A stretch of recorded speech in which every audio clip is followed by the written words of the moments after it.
పూర్తి వివరాలు చూసే ముందు మా ఛానల్ ని సబ్స్క్రైబ్ చేయడం మర్చిపోకండి. శ్రీ గురుభ్యో నమః. శ్రీ మహాసరస్వత్యై నమః. ఓం నమః శివాయ. 2025వ సంవత్సరం సెప్టెంబర్ నెల 21వ తేదీ నుంచి 30వ తేదీ వరకు తులారాశిలో జన్మించినటువంటి వారి యొక్క రాశి ఫలితాలు ఏ విధంగా ఉన్నాయి? ఈ 10 రోజులలో తులారాశి వారికి ఏమైనా ఒడిదుడుకులు ఎదుర్కోబోతున్నారా? కాలం అనుకూలమా ప్రతికూలమా? ఎలాంటి ఫలితాలు రాబోతున్నాయి? ప్రధానంగా తులారాశి వారి యొక్క గ్రహస్థితిని గనక మనం పరిశీలించినట్లయితే రాశ్యాధిపతి అయినటువంటి శుక్రుడు రాశికి 11వ స్థానంలో లాభస్థానంలో సంచరిస్తున్నాడు. రాశ్యాధిపతి యొక్క లాభస్థాన సంచారం తులారాశి వారికి విశేషమైనటువంటి యోగాన్ని కలిగిస్తుంది.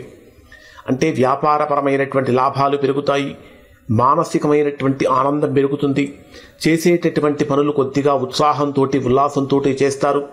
అనేక రకాలైనటువంటి ప్రధానంగా తీసుకుంటే తులారాశికి 8వ స్థానాధిపతి కూడా శుక్రుడే.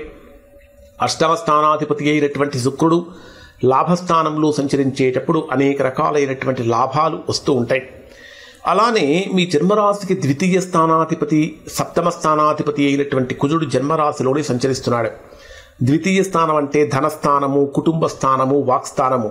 ఈ ధనస్థానాధిపతి, కుటుంబ స్థానాధిపతి, వాక్స్థానాధిపతి అయినటువంటి కుజుడు జన్మరాశిలో సంచరించేటప్పుడు ఇక్కడ కూడా ఆర్థికంగా అనుకూలంగా మారుతుంది. అయినప్పటికీ వాక్స్థానాధిపతి జన్మరాశిలో సంచరించేటప్పుడు మాట్లాడేటటువంటి మాట కొంచెం పరుషంగా వెళ్ళే అవకాశాలు ఉంటాయి. అంటే అవతలి వారిని బాధించేటటువంటి విధంగా ఉంటుంది. కాబట్టి మాట్లాడేటటువంటి మాట మీద కొద్దిగా కంట్రోల్ తెచ్చుకోవాలి. మరొక ప్రధానమైనటువంటి విషయం ఏమిటంటే ఈ మాసం ఈ 21వ తేదీ నుంచి 30వ తేదీ మధ్యలో స్త్రీ మూలకమైనటువంటి లాభం కానీ, భార్య తరపు నుంచి లేదా భర్త తరపు నుంచి ఆకస్మికమైనటువంటి ఆర్థిక లాభాలు కానీ ఇక్కడ తులారాశి వారికి అందబోతూ ఉన్నాయి.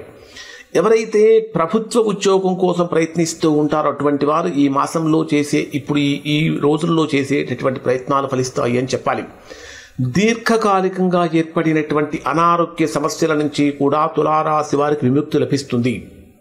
అయితే ఇక్కడ సంతానపరమైనటువంటి విషయాలలో కొద్దిగా ఆందోళన కలిగించేటటువంటి సందర్భాలు, సన్నివేశాలు జరుగుతాయి. కాబట్టి కొంచెం జాగ్రత్త వహించాలి. ప్రధానంగా ఎవరైతే ఉద్యోగపరంగా తీవ్రమైనటువంటి సమస్యలు అనుభవిస్తూ ఉన్నారో అటువంటి వారికి ఈ 10 రోజులలో ఉద్యోగపరమైన సమస్యలు అనేటటువంటివి తొలగిపోతాయి. ముఖ్యంగా ఉన్నత విద్య కోసం ప్రయత్నించేటటువంటి వారికి విద్యా సంబంధమైనటువంటి అనేక రకాలైనటువంటి యోగాలు తులారాశి వారిని సూచిస్తున్నాయి అని చెప్పాలి. అలానే విదేశీ ప్రయాణం కోసం ప్రయత్నించేటటువంటి వారికి కూడా స్వల్పమైనటువంటి ఆటంకాలు ఉన్నప్పటికీ చక్కగా ముందుకు వెళ్ళగలుగుతారు. ఇక్కడ మీ జన్మరాశికి 12వ స్థానంలో రవి బుధ గ్రహాల యొక్క కలయిక. ఈ రవి బుధ గ్రహాల కలయికను బుధాదిత్య యోగం అంటారు. బుధుడు స్వక్షేత్రంలోనే ఉన్నాడు. తులారాశి వారికి బుధుడు ఎవరు అంటే భాగ్యస్థానాధిపతి, అంటే 9వ స్థానాధిపతి. 12వ స్థానం కన్యారాశి కూడా బుధుడికి స్వక్షేత్రమే అవుతుంది. అంటే స్వక్షేత్రంలో బుధుడు బలంగా ఉంటాడు. అంటే భాగ్యస్థానాధిపతి స్వక్షేత్రంలో బలంగా ఉన్నప్పుడు ఆర్థికంగా రావాల్సిన ధనం కానీ, పితృమూలకంగా అంటే తండ్రికి సంబంధించినటువంటి విషయాలలో రావాల్సిన ధనం కానీ చక్కగా ఏర్పడుతుంది. కానీ రవిబుధ గ్రహాలు 12వ స్థానంలో జరిగినప్పుడు ఇక్కడ తులారాశి వారికి కనిపించే ఒక చిన్న పాయింట్ ఏంటంటే నేనిచ్చే సూచనలు, సలహాలు అవతల వారికి బ్రహ్మాండంగా పనికొస్తున్నాయి, నాకు మాత్రం పనికి రావట్లేదు, నేను మాత్రం ఇలానే ఉంటున్నాను అనే ఒక రకమైన బాధ మాత్రం కలుగుతూ ఉంటుంది. కారణం ఏమిటంటే మీ జ్ఞానం, మీ తెలివితేటలు లేదా మీ ఆలోచనలు, మీ సూచనలు, సలహాలు మీకు కాకుండా అవతలి వారికి బ్రహ్మాండంగా ఉపయోగపడతాయి. దానికి కారణం ఏంటంటే రవిబుధ గ్రహాలు 12వ స్థానంలో సంచరిస్తున్నటువంటి కారణం చేత. ఆ లోపం కూడా తొలగిపోవాలంటే చక్కగా విష్ణు సహస్రనామం పారాయణం చేయటం, ఆదిత్య హృదయ స్తోత్ర పారాయణం చేయటం వల్ల అటువంటి దుష్ఫలితాలన్నీ కూడా తొలగిపోతాయి. మరి దేవైజ్గా కనుక పరిశీలిస్తే 21వ తేదీ నుంచి వీరికి ఏ విధంగా ఉంటుందంటే ప్రధానంగా 21వ తారీఖు ఏమిటి అంటే 21వ తారీఖు భాద్రపద బహుళ అమావాస్య, అంటే పితృపక్షం. ఇది అంటే మన ఇంట్లో, మన వంశంలో గతించినటువంటి స్వర్గస్థులైనటువంటి పెద్దవాళ్లను మనసులో స్మరించుకుంటే అది మనం వాళ్ళకి ఇచ్చేటటువంటి అంజలి ఘటించడం అంటారు దాన్ని. అలా స్మరించుకోవటం, వారి పేరు మీద ఏదైనా దాన ధర్మాలు చేయటం కానీ, పిండ ప్రదానాలు చేయటం, ఇలాంటివి చేయటం చాలా మంచిది. ఇక అందుట్లో 22వ తేదీ నుంచి శరన్నవరాత్రులు మొదలవుతాయి. అంటే శరదృతువు ప్రారంభమవుతుంది. దేవీ శరన్నవరాత్రులు, అమ్మవారి యొక్క నవరాత్రులు కూడా ప్రారంభమవుతూ ఉంటాయి.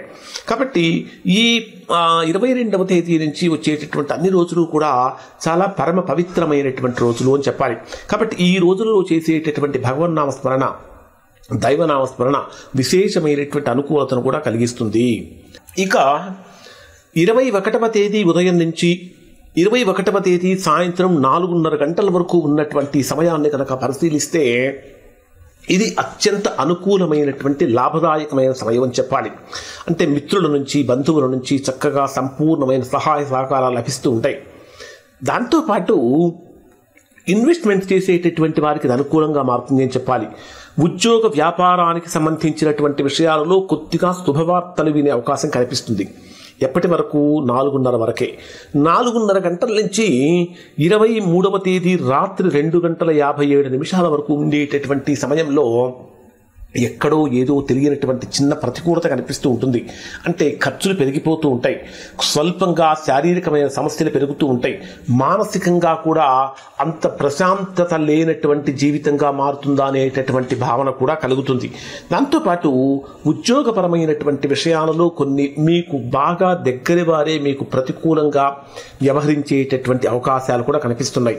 కాబట్టి అటువంటి వారికి మీ యొక్క వ్యక్తిగత రహస్యాలు అనేటటువంటివి చెప్పకుండా ఉండటం చాలా మంచిది.